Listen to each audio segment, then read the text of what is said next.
Numbers. सबसे पहले क्या देखना है इसका बेसिक कॉन्सेप्ट। बेसिक कॉन्सेप्ट में natural numbers, whole numbers, integers, rational numbers and irrational numbers. तो सबसे पहले अब हम बेसिक कॉन्सेप्ट को जानेंगे। तो ये जो हमारी एक्सरसाइज होगी उस पर सबसे ज़्यादा जो बेसिक क्वेश्चन है वो है व्हाट इज इरेशनल नंबर। मतलब उस पर क्वेश्चन आएंगे आपके कि for that root to irrational number and this. तो सबसे पहले हम देखते हैं what is natural number. Natural number क्या होता है? Counting numbers 1 2 3 4 and so etc are known as natural number. ऐसे नंबर्स जो क्या कर सकते हैं, हम काउंट कर सकते हैं 1 2 3 4 एंड सो। ऐसे नंबर्स को क्या बोलते हैं? नेचुरल नंबर्स बोलते हैं। क्या बोलते हैं? Natural numbers. ऐसे नंबर्स को क्या बोलते हैं? नेचुरल नंबर्स बोलते हैं। उसके बाद सेकेंड थिंग क्या है? Whole numbers. What is whole numbers? इसमें क्या है कि all counting numbers together with zero. इसके साथ में ऑल काउंटिंग नंबर्स यानी ये सारे के सारे नंबर्स, तो उसके साथ में उसमें टुगेदर विद जीरो और जीरो भी होना चाहिए। तो स्कोर का जो कलेक्शन होता है from the collection of whole numbers, यानी उसमें क्या आ गया? जीरो आ गया और क्या आ गए? नेचुरल नंबर्स आ गए। क्या आ गए? Natural numbers. जीरो के साथ में जो नेचुरल नंबर्स आ गए इसको क्या बोलते हैं? होल नंबर्स बोलते हैं। थर्ड क्या है? इंटीजर्स। कि व्हाट इज इंटीजर्स? तो अब इसमें इंटीजर्स में all counting numbers, all counting numbers क्या कह रहे हैं कि ऑल काउंटिंग नंबर्स, यानी काउंटिंग नंबर्स में क्या कह रहे हैं? तो नेचुरल नंबर्स होने चाहिए। क्या होना चाहिए? Natural numbers. Negative of counting numbers. अब इसने एक वर्ड यूज किया है यहाँ पे कि नेगेटिव ऑफ काउंटिंग नंबर्स, यानी जो हमारे नेचुरल नंबर थे वो पॉजिटिव थे, अब उसी के ही नेगेटिव काउंटिंग नंबर्स इसको क्या बोलते हैं? And zero. और उसके साथ में जीरो बोल लिया तो form the collection of integers. यानी अगर मैं एग्जाम्पल की बात करूँ तो देखिए सबसे पहले जो डायरेक्शन होती है हमारी, इस तरीके जो डायरेक्शन होती है, जो मिड में होता है वो जीरो होता है और जो हमारे राइट साइड होता है वो ऑल क्या होते हैं? पॉजिटिव नंबर्स होते हैं। वो क्या होते हैं? Positive numbers. और जीरो के जो लेफ्ट साइड होते हैं वो क्या होते हैं? नेगेटिव नंबर्स होते हैं। उसने ये कहा है कि all counting numbers, negative of counting numbers and zero form the collection of all integers. तो ऐसे नंबर्स को क्या बोलते हैं? इंटीजर्स। जैसे मैंने एग्जांपल दिया है -4 -3 -2 -1 0 और इसके इधर पॉजिटिव डायरेक्शन और क्या होते हैं? इंटीजर्स होते हैं। जो इस चैप्टर में इंपॉर्टेंट चीज है वो है रेशनल एंड इरेशनल नंबर। तो सबसे पहले बात देखते हैं रेशनल नंबर की। What is irrational number? The numbers of form p upon q। अब अगर मैं बात करूं कि अब कभी कभी क्वेश्चन उठता है कि इरेशनल नंबर्स उसको बोलते हैं कि जो नंबर्स फ्रैक्शन की फॉर्म में हो। लेकिन कहीं ना कहीं इसकी जो प्रॉब्लम है क्रिएट हो रही है इरेशनल नंबर पे बात करते हैं, तो हम कोई ऐसे नंबर्स लिख देते हैं तो वहाँ पर प्रॉब्लम आ जाती है हमें। तो हम इसकी पूरी डेफिनेशन पढ़ेंगे कि होती कैसे है। ठीक है, तो p अपॉन q फिर p and q are integers. देखिए p और q क्या होने चाहिए? इंटीजर्स होने चाहिए। अब इंटीजर्स की फिर मैं दोबारा से फिर आपको लेके चल रहा हूँ। इंटीजर्स उसमें कहा कि जीरो भी होता है, पॉजिटिव होता है, नेगेटिव नंबर्स होते हैं, ऑल नंबर्स होते हैं, ये कह रहे हैं। अच्छा, अब ये जो इसने कंडीशन दी है, कंडीशन क्या दी है? कंडीशन ये दी है कि and q is not equal to zero are called rational numbers. अब इसने ये भी कहा है कि ये सारे p और q जो है हमारा वो इंटीजर्स है, बट ये भी कहा है कि q is not equal to zero. यानी जो ये क्या होता है हमारा न्यूमरेटर और ये क्या होता है हमारा डिनोमिनेटर। तो जो डिनोमिनेटर है वो कभी भी जीरो नहीं होना चाहिए। वो ये कह रहा है कि अगर ये जीरो हो गया तो ये पूरे फंक्शन को क्या कर देगा? इनफाइनाइट कर देगा। और इनफाइनाइट क्या होता है? नॉट डिफाइंड, जिसको डिफाइन ना कर पाएगा। ठीक है, उसके एग्जाम्पल से अगर हम are called rational numbers, example 0 फिर क्वेश्चन बनता है कि एक मार्क्स में आ सकता है एमसीक्यू में कि 0 इज रेशनल नंबर और नॉट। तो आप क्या लिखोगे? यस, 0 क्या होता है? Rational number. आप कैसे? सर आपको कह रहे थे कि क्यों नॉट इक्वल टू जीरो।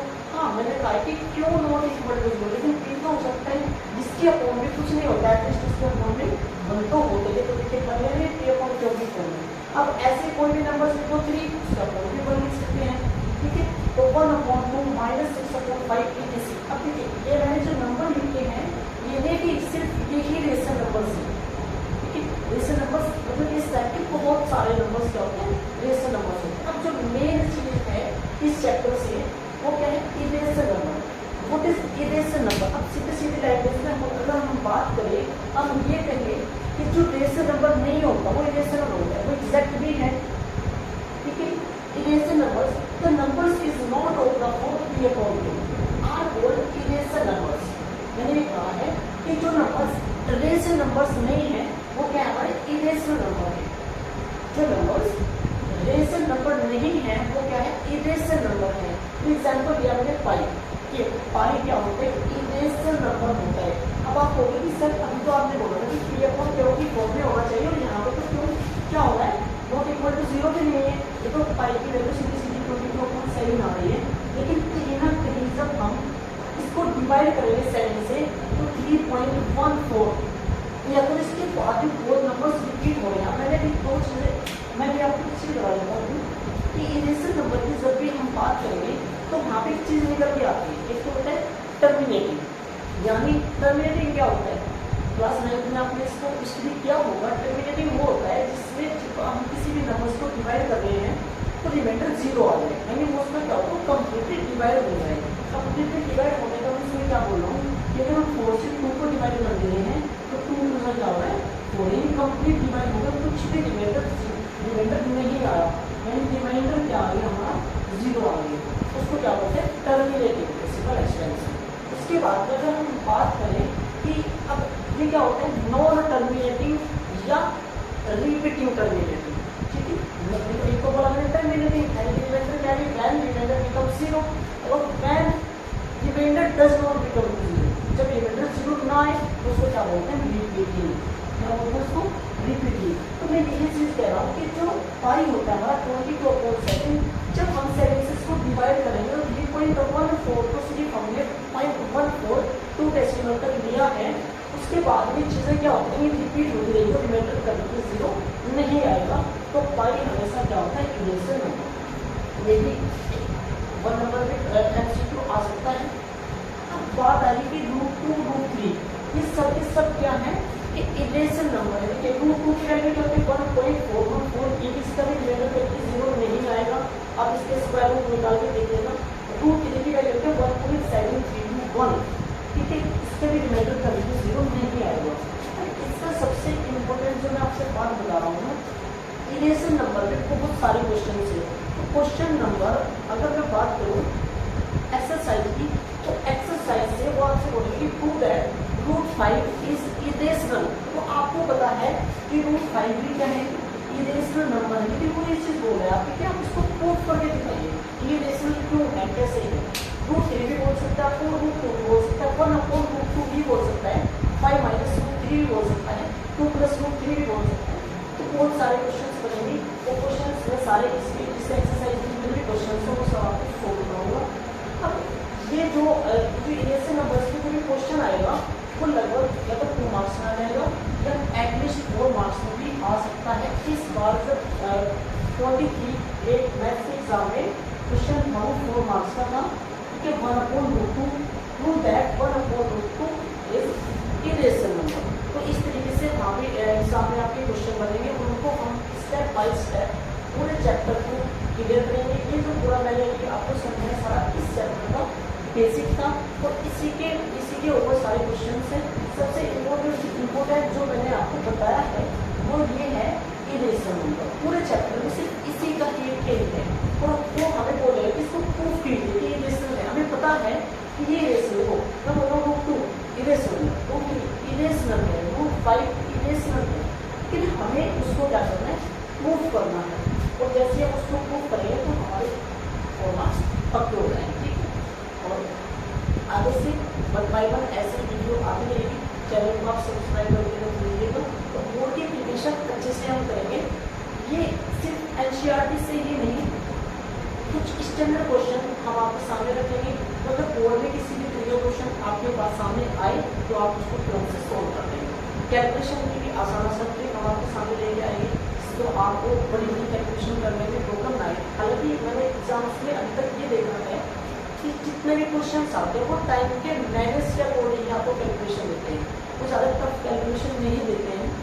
कभी हो गया, मैं ये नहीं कह रहा हूँ, लेकिन मैंने जब भी मैंने क्वेश्चन देखे हैं, एग्जाम्स पेपर भी देखे हैं, तो फार्मिंग लोग क्या करते हैं, अगर 3 घंटे का आपका पेपर है तो कैलकुलेशन भी उसके अकॉर्डिंग ही वो सेट करके रखते हैं। ज़्यादातर कैलकुलेशन में आपको नहीं देंगे, फिर भी आप प्रैक्टिस करोगे तो वो जितना जो क्वेश्चन मैंने आपको बताया है उसमें से 99% आपको एग्जाम में देखने को मिलेगा। सिर्फ एक चीज़ तो चेंज हो सकता है, कभी एग्जाम में ज़्यादा अपना दिमाग यूज करता है तो वो उसके पीछे तो चेंज कर सकता है, वरना लैंग्वेज जो मैं आपको बताऊँगा वही आपके एग्जाम में आपको देखने को मिलेगी।